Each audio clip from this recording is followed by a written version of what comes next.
Hi everyone, Denver here and welcome to another destination. If you are new to my channel, please don't forget to subscribe and hit the notification bell to be updated in our next destinations.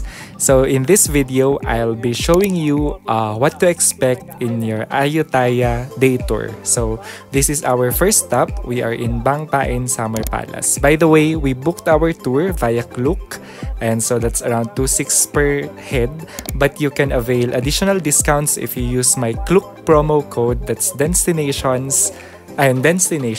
Okay. So ayun na nga, I was not able to vlog properly again during this tour. Pasensya na, kaya tamad na edit at voiceover na lang ang gagawin muna natin. Again, this is our first stop. It's Bang Paen Summer Palace. By the way, Ayutthaya is located north of Bangkok, around 1 to 2 hours away from Bangkok, and it used to be the capital of Thailand. So dito sa Ayutthaya, it's the former capital. So dito yung mga dating kings and royalty, ganyan. This Bang Paen Summer Palace, parang Baguio siya sa Pilipinas kasi ito yung medyo malamig na part because it's located near the river. So dito daw parang summer capital. I mean, summer na pasyalan ng mga kings, ganyan. So malawak yung area. Pwede nyong laharin. Pwede rin kayong mag-rent ng cart, ayan. So 400 baht yata. Good for 4 naman, pero kailangan ng driver's license. For us, since sanay naman kami sa lakaran, we just chose to walk. Tapos wala din kaming driver's license, kaya naglakad na lang talaga kami. Hindi pa masyadong mainit during this time kasi umaga pa naman. Tapos yan, medyo napagod lang siguro kami sa kakalakad. Malawak talaga siya, medyo nakakahilo din, pero may map naman na ibibigay. Pwede nyong picturean para may guide kayo sa paglilibot dito sa place na to. Ayan, so kung mapapansin nyo yung architecture, yung style ng architecture dito sa place na to, yung ibang buildings rather, European style siya kasi ganun daw talaga yung theme, ay yung inspiration yata ng gumawa dito. May pagka-European influence talaga. Although may mga buildings na Thai architecture, pero unfortunately, nire-renovate kaya may mga cover na tolda yung iba. Ayan, medyo mahabang lakarin na to. Papunta na ata to sa dulo. Kaya, ayan, medyo nakakapagod din. Buti na lang nakabili ako ng sa lakot ba yan? Doon sa labas. Para at least may sun protection tayo. Ayan, so may mga royal guards. Royal guards pa rin ba yan? And ito na yung pinakadulong building. After dito, bumalik na kami dun sa start. Ayan. So, our next destination, medyo na-alter yung arrangement dun sa nakalagay dun sa itinerary dun sa Klook. Medyo iniba nila. This is Wat Yai Chai Mong Kon Temple. Ayun, ito yung place na maraming mga Buddha statues talaga. Ayan, makikita nyo dyan.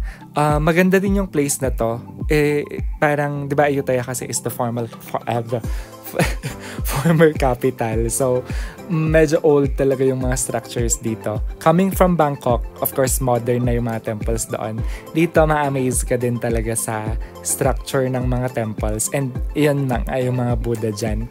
May mga costume, yung mga Buddha, depende sa parang may summer costume sila. So parang ngayon yung pagkakadamit sa kanila pang summer, if I'm not mistaken.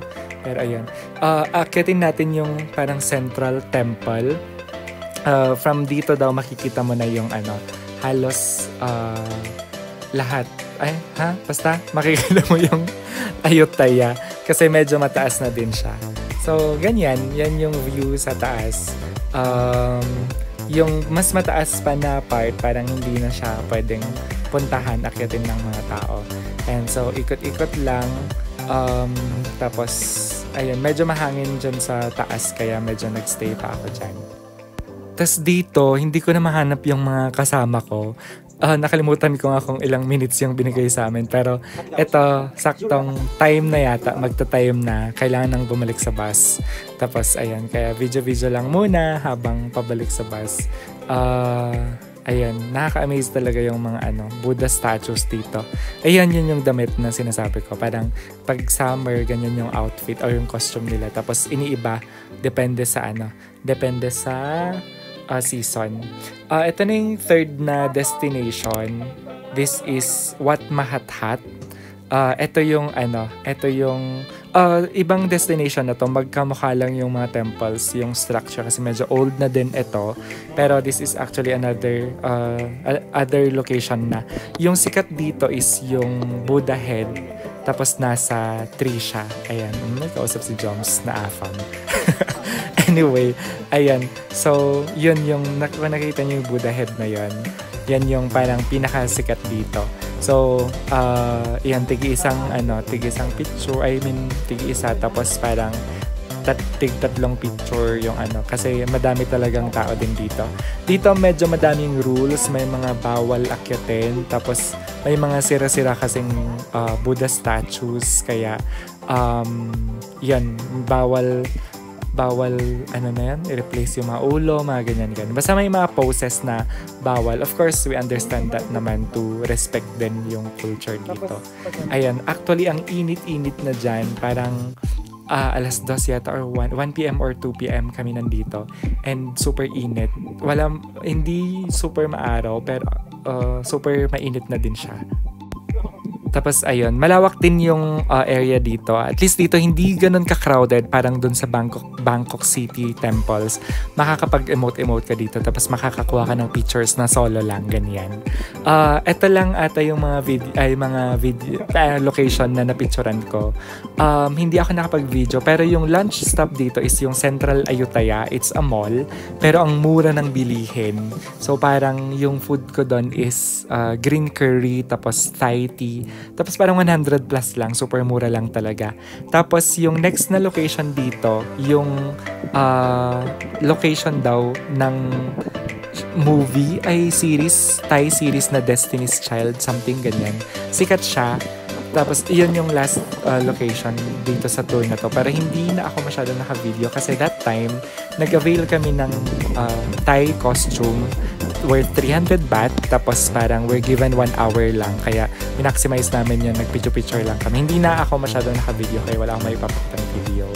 And then yung last stop ng tour na to, second to the last, basta last location yung last location yung temple na nga, yung location ng movie na yon.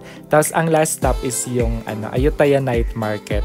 Ang ganda din doon, ang daming mura at masarap na pagkain. Parang mas maraming options compared doon sa night market doon sa Bangkok. May mga exotic food doon sa Ayutthaya public market, night market. Tapos ayun, sobrang mura lang din talaga. Dami naming natikman na food, masasarap din. Yung street food nila kakaiba. Ano pa ba? Ayun, tapos after doon, ang drop-off dito is yung sa wait lang.